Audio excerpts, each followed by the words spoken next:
Estamos de volta com o programa Social Debate. Sou Johnny Amaral, estudante de jornalismo. Eu sou contra a redução, pois eu acho que não é esse o foco para poder solucionar o problema. Pois o problema central de tudo é a educação fundamental, a educação básica. Maria Helena Peixinho, 52 anos, bibliotecária. Eu sou a favor da redução da maioridade penal pelo seguinte: os crimes mais hediondos é por conta dele. Eles trabalham com requinte de crueldade. Os crimes piores que eu observo são feitos por eles. Então, eu acho que a minoridade tinha que ser de 10 anos.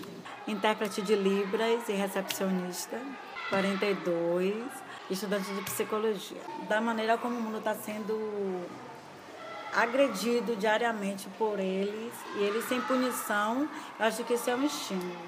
Nós ouvimos agora a opinião da população em relação à redução da maioridade penal e queremos ouvir do professor Carlos e do defensor Bruno o que eles acham dessa divisão da população em relação a esse tema. A gente tem visto nas pesquisas, né, que a população, em sua maioria, ainda é a favor da redução. Eu acho até que com o aumento do debate, né, com a profundidade do debate, tem diminuído a quantidade de pessoas que são a favor da redução, mas esse número ainda é muito grande. Eu acho que a população brasileira precisa realmente discutir com profundidade esse tema, para saber que caminhos a gente quer tomar.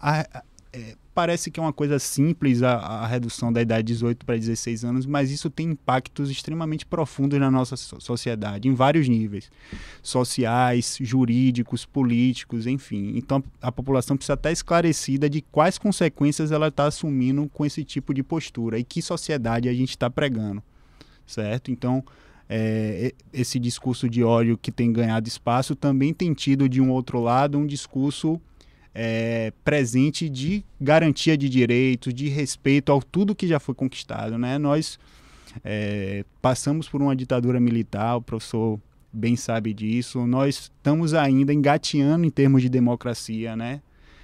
A cada eleição que nós temos consolidado toda essa democracia, mas a gente não pode regredir no que a gente já conquistou, né? É um princípio até constitucional, se chama vedação do retrocesso, que todas aquelas garantias individuais que a gente conquista, a gente não pode voltar atrás.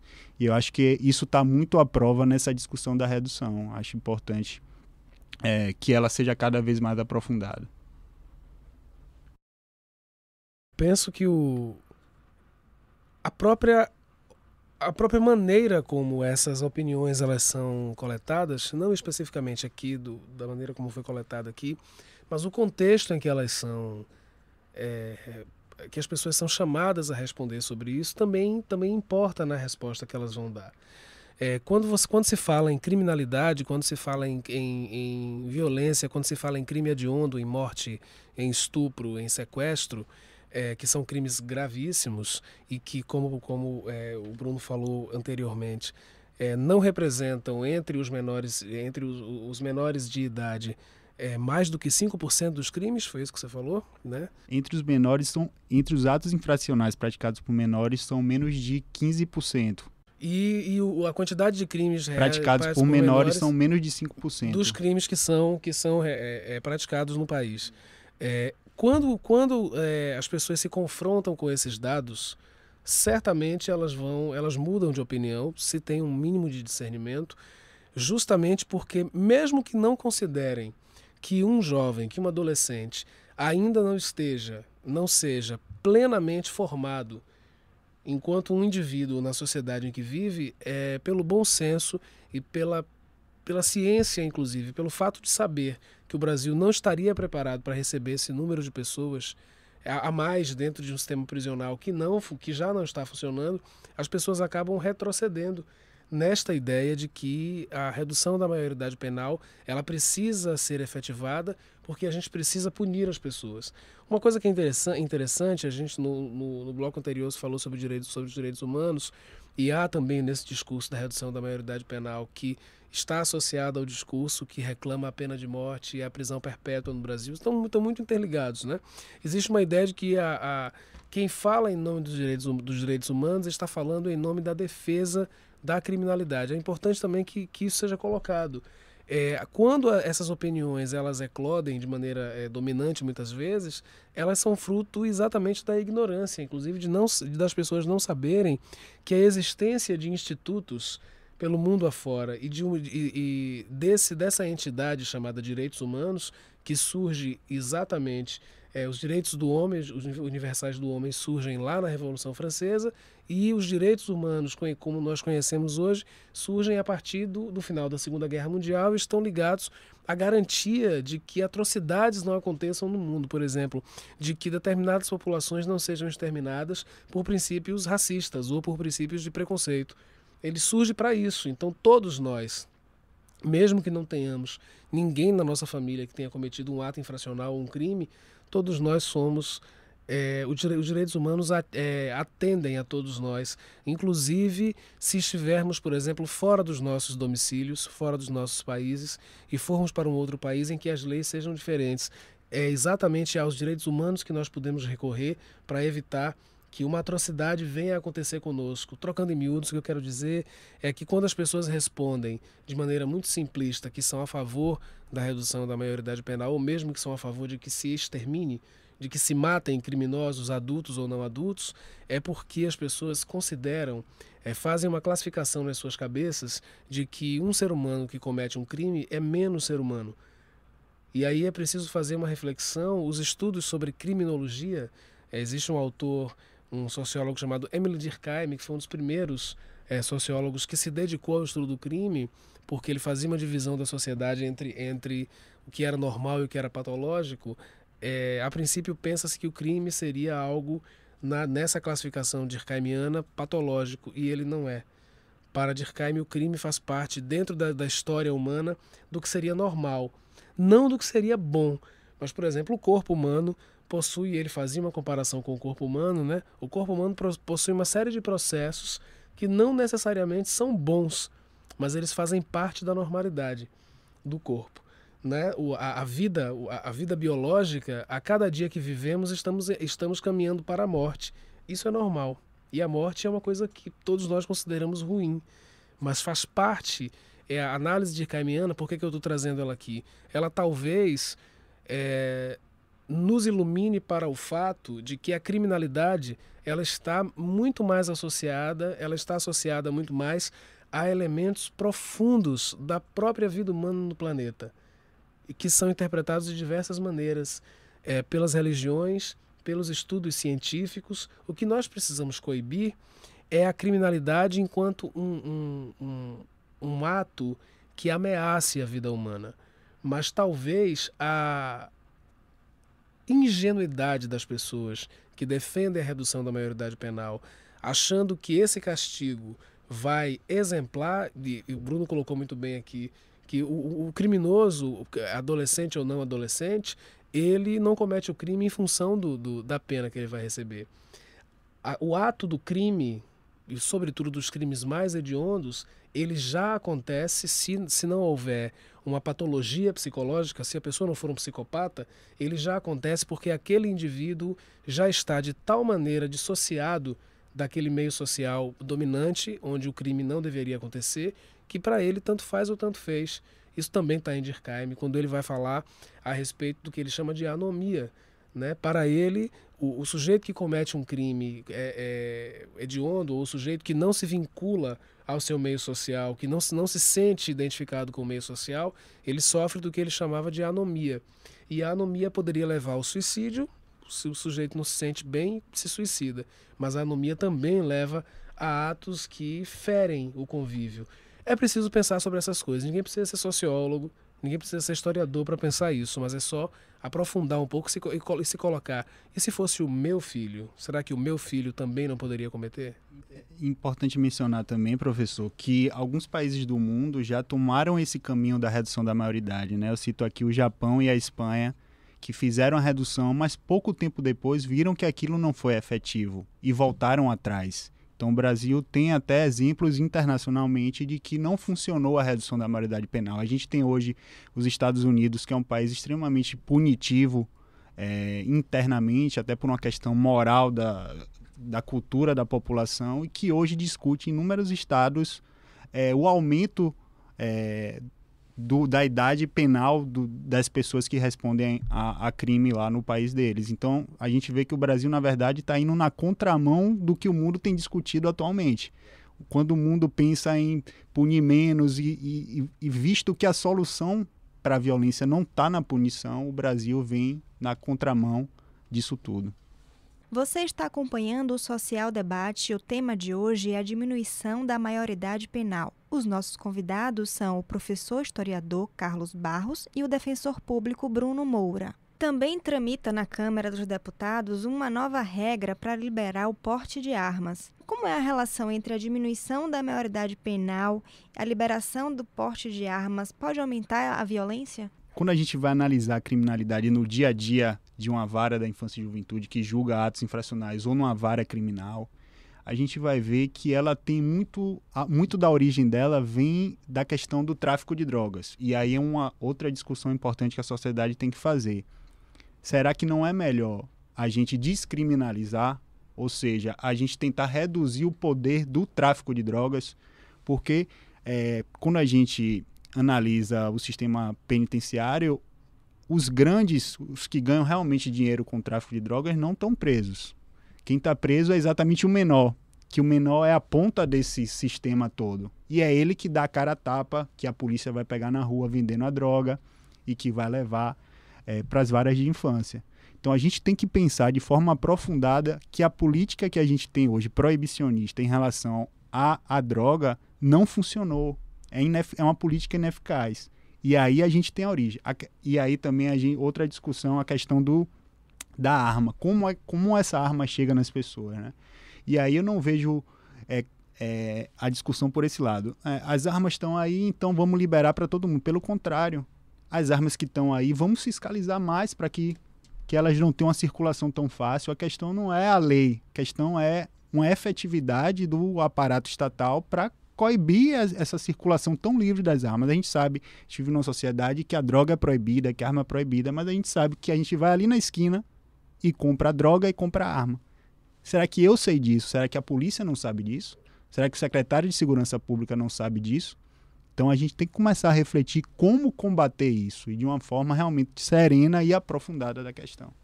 O rapper Emicida deu uma declaração a respeito dessa questão da redução da maioridade e ele diz o seguinte: eu encontro um Brasil que é o Brasil que se influencia pelos meios de comunicação e eu também encontro um Brasil que se posiciona ao lado da presidente Dilma por ser o Brasil que se beneficiou diretamente do lance de coisa como Minha Casa Minha Vida, Bolsa Família, cota na universidade. Todo esse tipo de coisas são conquistas que protegeram muita gente na realidade brasileira.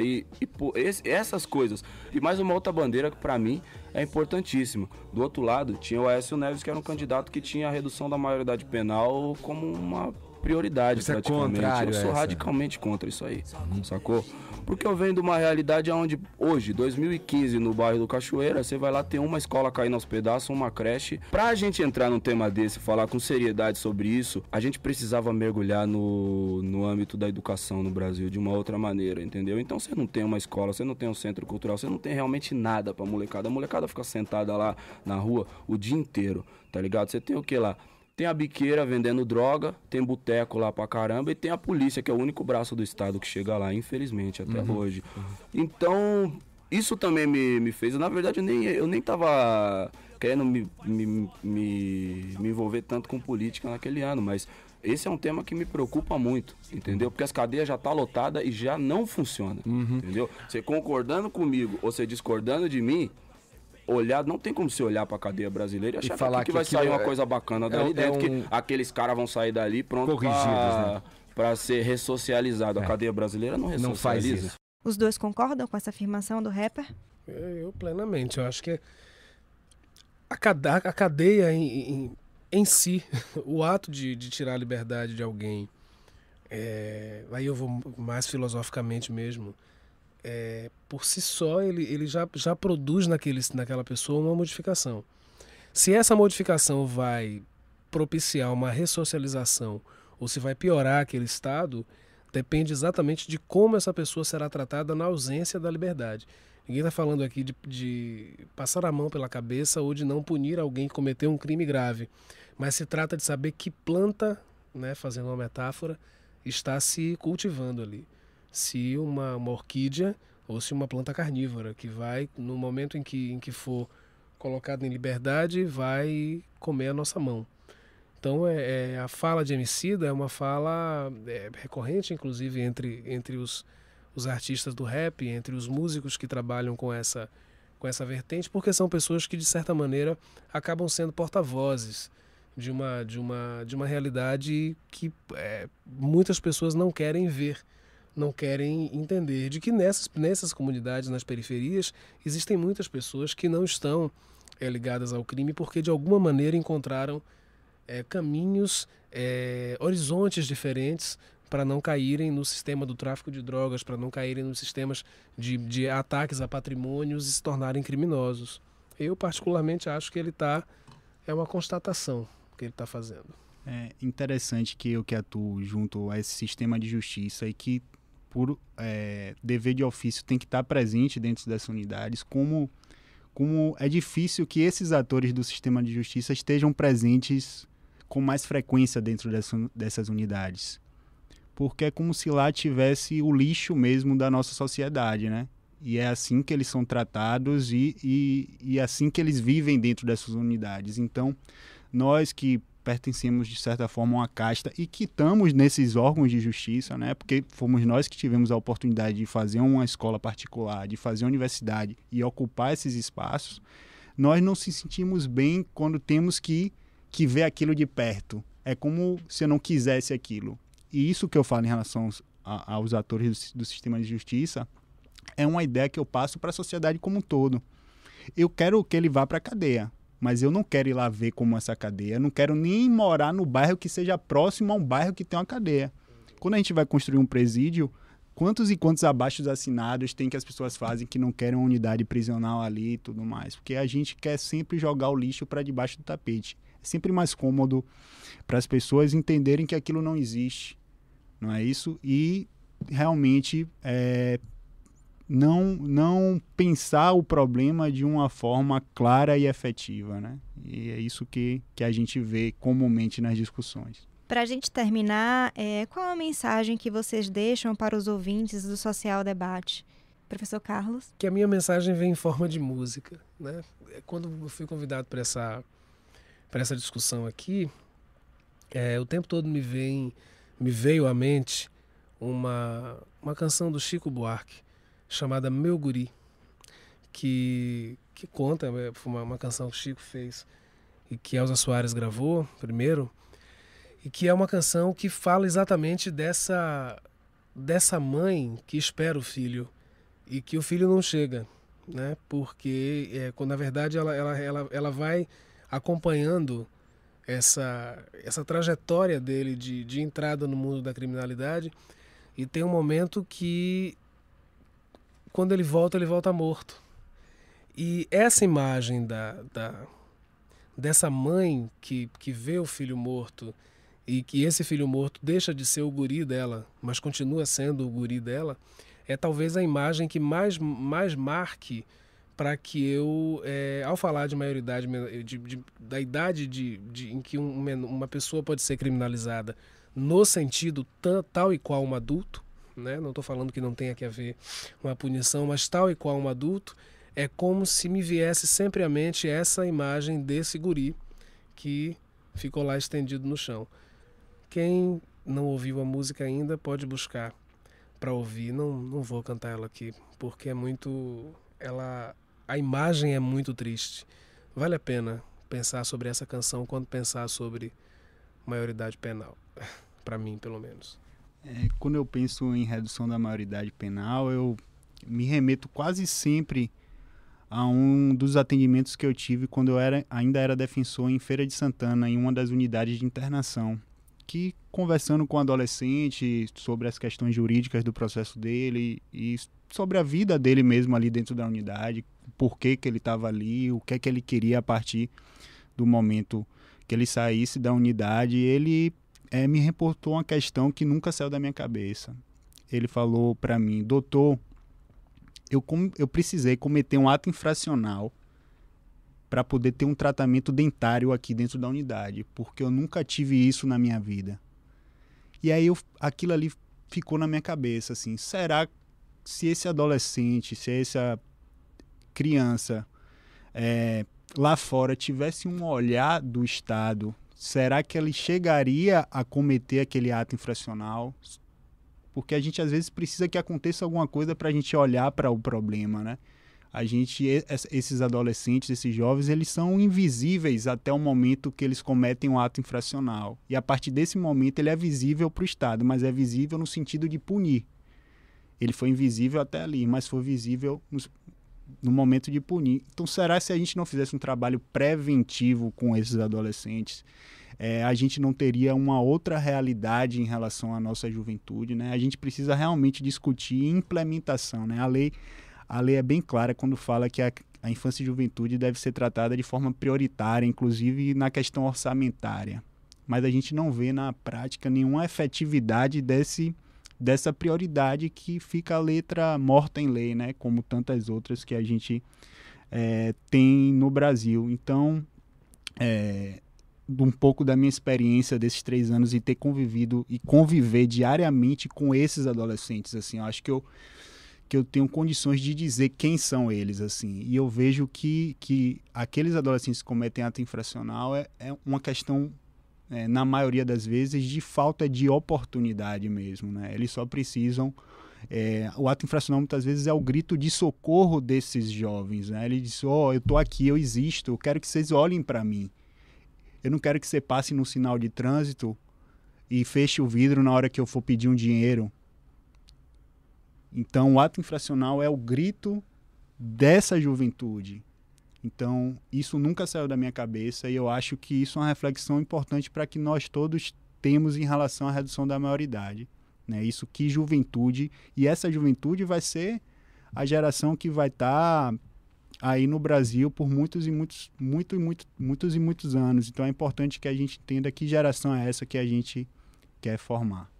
Muito obrigada pela presença. Tivemos aqui hoje o defensor Bruno Moura, o historiador e professor Carlos Barros, e nós discutimos sobre a redução da maioridade penal. Obrigada pela presença e até a próxima. Vocês ficam agora com a música Meu Guri, de Chico Buarque. Olha aí, ai, o meu guri, olha aí,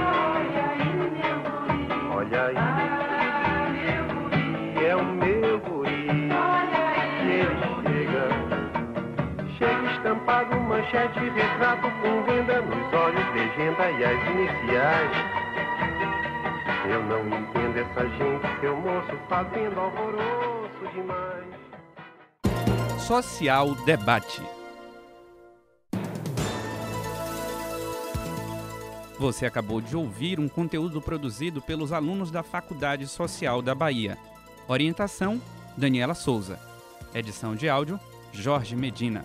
Direção-geral, Bárbara Souza.